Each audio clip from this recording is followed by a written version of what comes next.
எண் 6 8th A2 B Pavisha.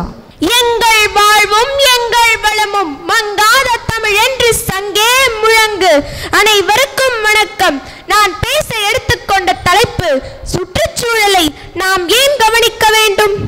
இயற்கையோடு இணைந்த வாழ்வை தமிழர் வாழ்ந்தனர். இயற்கை பஞ்சபூதங்களாக கடவுளாக வணங்கினர். ஒரு நாட்டின் சீர்மையை சுற்றுச்சூழலின் தரமே புலப்படுத்தும். அத்தகைய சுற்றுச்சூழலை கவனிக்க வேண்டியது நம் ஒவ்வொருவரின் கடமை. எதிர்கால சந்ததியினருக்காகவும் நம் நலனுக்காகவும் வனவிலங்குகளின் நலனுக்காகவும் இன பன்முகத்தன்மைக்காகவும் நாம் நோயின்றி வாழ்வதற்காகவும் சுற்றுச்சூழலை நாம் கட்டாயம் காக்க வேண்டும். உணவு உற்பத்தி முதல் மனிதனின் எல்லா செயலும் நிலத்திலேயே நடைபெறுகிறது.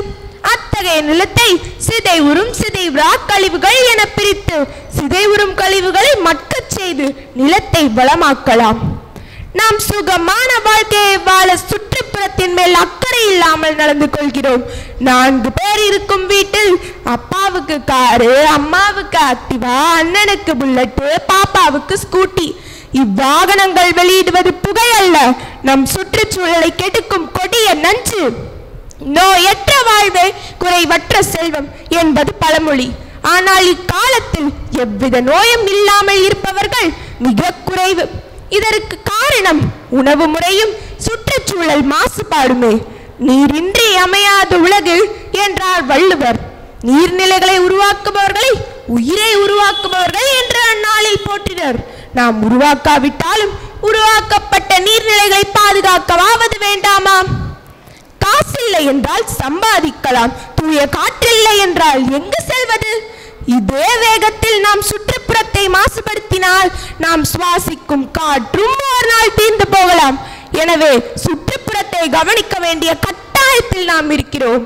தேவைக்கு மரங்களை வெட்டுவது தவறில்லை, பதிலுக்கு மீண்டும் மரங்கள் நட்டாமல் இருப்பதுதான் தவறு.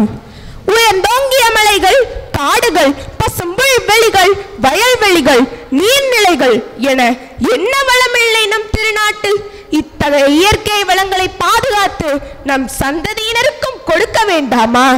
பருவநிலை மாற்றம், இயற்கை சீற்றம் என்ற பெயரில் இயற்கையும் நம்மை எச்சரித்துக் கொண்டுதான் இருக்கிறது.